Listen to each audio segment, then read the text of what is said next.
Guys, so today we are going to discuss about the top 5 common data science resume mistakes that we must avoid to get into a job. Okay, so the first mistake that everyone makes is giving vague information such as completed a course on machine learning, completed my MSc, get a certificate from Udemy, and something like that. So that's not the right way to do it. So we have to always give them something like a practical project, how many practical projects we have done, rather than just emphasizing on theory. And why that is important, because some, I think, not sometimes, like often the times, right?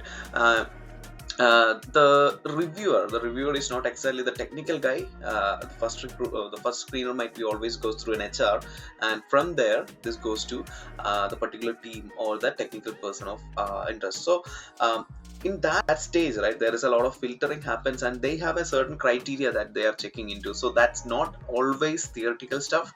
So they might be checking for how much industrial related project they have done, how many years of experience they have in particular set of industry or a domain and stuff like that. So don't pack your resume with lot of theory in the beginning, rather than focus on some of those quality projects that you have built, something like a 3 to 5 projects that you have built, and highlight the relevance of Python or R language and SQL language, how much years of experience you have, and how many type of projects you are able to build with that.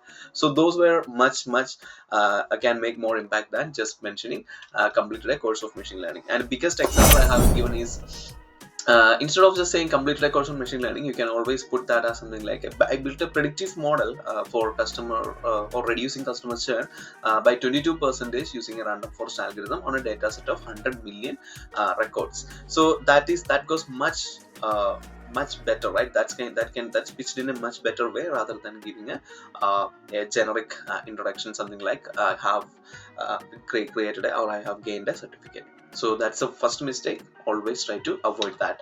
And the second mistake is introducing a lot of buzzwords into your resume. So we have always seen resumes that's packed with so we created an omni-channel cutting edge solution that can do this and that. So that kind of always backfires.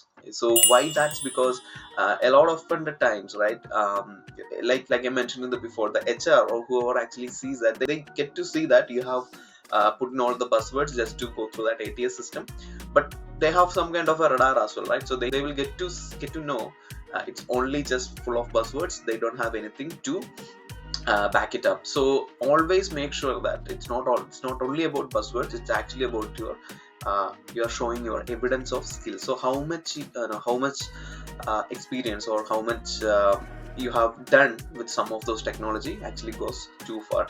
And how we can avoid in some of the cases is like, instead of saying some of the cutting edge buzzwords, you can actually say that in the very plain English, something like developed a machine learning pipeline that identified high value customers, leading to a 20% increase in sales conversion, rather than mentioning so much buzzwords for that particular thing. Something like leveraged cutting edge disruptive machine learning synergy to optimize that. So that doesn't make any sense at all. Okay, and often the times I kind of get confused what's the point he was trying to convey. So don't go with buzzwords. Just try to say that in the plain English, but always have a metric associated with your information. So in this case, we got a metric, right? 20% increase. So that's a great metric. Now the recruiter can pick up and he can ask you some follow-up question on that. So try to avoid that mistake as well. Now, mistake number 3 is people often, right, when apply for jobs over LinkedIn or some of the other recruiting websites, right, they always tend to create one simple resume, and they kind of send it across all the particular positions. So the biggest myth there is, so the biggest myth there is that there is not a single resume that can actually help you win interview across all the job. Okay, that's completely wrong. And that's not just in the case of data science, right? That actually goes into all the industry, because if you go take a look into the data science field itself, right, there are different positions. So there is machine learning engineer, data scientist, there is data analyst, and obviously there can be an AI engineer position. So this changes itself, though there is a lot of changes among these roles itself. itself, and as well as inside a single industry these roles have different requirement. So never assume that just because you created a resume for a one particular industry or a single resume that kind of packs all the stuff, that will not work across all the industry. So if you have created a single resume, make sure that when you apply for a particular job in a certain industry, right, you emphasize on some of those projects that you were able to develop, or that you can align with that particular industry. So for example, you create a recommendation engine, right? So that goes a lot well with some of the multimedia industry or something related to an Amazon or a Flipkart, that kind of companies. They can resonate more with that kind of project. But if you created something like classification model or sentiment analysis model, now that relates to more into a company that values their customer base a lot of. So, and you created a spam classifier or a credit card transaction detail. Now a banking industry, they can align it more. So make sure that you have a wide variety of portfolio projects and such as and make your resume in such a way that you emphasize each of these in each of these categories. So that actually gives you that increases your chance of landing a job. I think very high. Okay, so always tailor your resume according to that. So always keep in mind different requirement, it should be different resume. So don't always go back to making the same mistake, that one resume that has all the skills and everything and just send it across. No, that will never work, because imagine, right, somebody else is customizing their resume for that role. So you're getting competition, right? So don't do that mistake again. And mistake number 3 is yeah, so not quantifying the achievement. So this is an interesting thing, and this I have seen very often in the current industry, that people always say information something like, I was able to increase customer revenue, or I increased company's customer retention rate, but they haven't put any numbers or quantifiable metric against this. And this is a wrong move. Even though you are trying to do a good thing, right, you actually just given a wrong impression to the recruiter. Why? Because when you put a number against your claim, right, that gives you much more credibility than the one you actually haven't given. So for example, when you say that I was able to increase the customer revenue by 20%, and against you're actually saying that I was able to increase the customer revenue in 2024, so which one seems more credible? Exactly, right. So you have to always associate a number with your claim, and that's what always the companies are looking for, right? So even when you're actually doing a job inside a department, you're actually looking for that return of investment, right? And this return of investment kind of always comes in the form of a quantifiable metric, like you are able to increase, say revenue, or you are able to decrease downtime, etc., right? So always associate this number with your claim or with your project, like a conclusion of particular project, or an insight that you are generated as part of a particular project. So always put that number against your particular claim. So that goes a long way, and you will be surprised to know that in a lot often the times, right, like people pick up on this particular number, and the next follow-up questions will be on that particular number, like how did you do that, and what actually forced you to do this particular algorithm, or why don't you go with this particular algorithm, which could have been given you a much better number. So that particular takes the interview into a different direction. So that you have to always keep that in mind, always put a credible number. And in some of the cases, right, we were struggling to find out a particular number, something like a 20% or 12%. So in that case, right, you can always put something like an approximately 10% improvement, and that also works just fine. So always remember that, never put improved company's data model, always put something like improved model accuracy by 10%, associate a number to it. Now mistake number 5 is ignoring the soft skills. Okay, so I have seen some of the resumes where people they have great experience, and they have great set of projects, but they are lacking an important thing, which is that they are not putting, or that they are not emphasizing on their soft skills.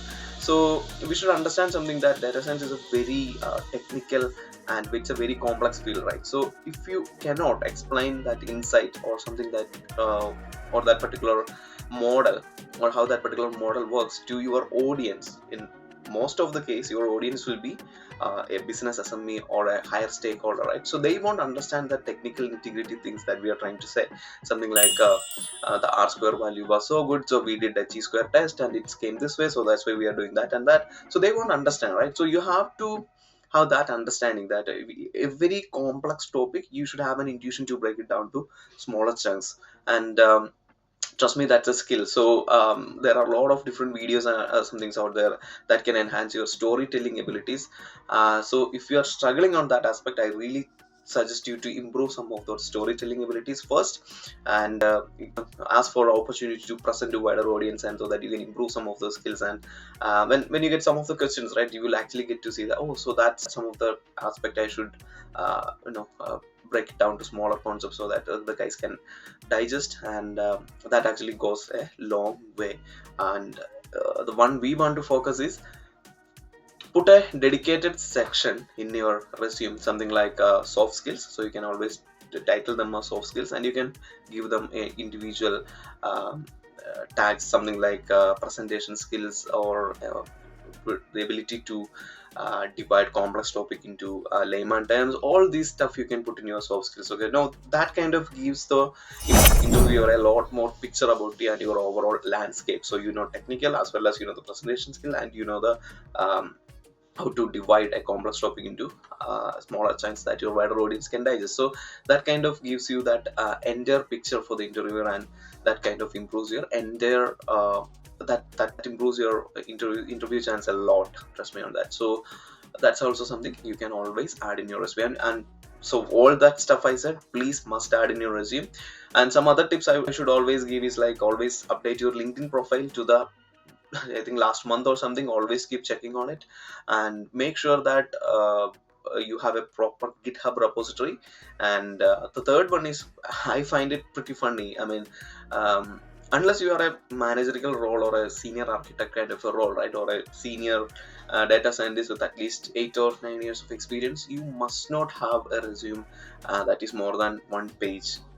Okay, I know that sounds super difficult, but trust me on that. There is no chance, no way in I think the entire world that you need a resume that's more than one page. So make sure that that itself is a skill, like optimizing your resume and to fit in one page. That itself is a different skill. So make sure that you watch some of the tutorials out there to fit everything into one page resume. And if you are in England, I suggest you to always create a cover letter with your application. So cover letter and resume, that kind of acts together. Okay, so some of the recruiters, like the big company recruiters, right? So these guys actually look for cover letter first rather than the a curriculum vitae. So in cover letter, you must have a small summary of your skill set, and then you can put something like a reference that for your convenience I have attached my updated CV. So now that kind of connects them to your CV if your cover letter passes the check, right? So make sure that you always apply in that way. In India, I think just a single page resume should be more than sufficient. But if you guys have any doubts or questions, just do give them a shout out in the comment. I will be more than happy to reply. And like always, take care and bye bye.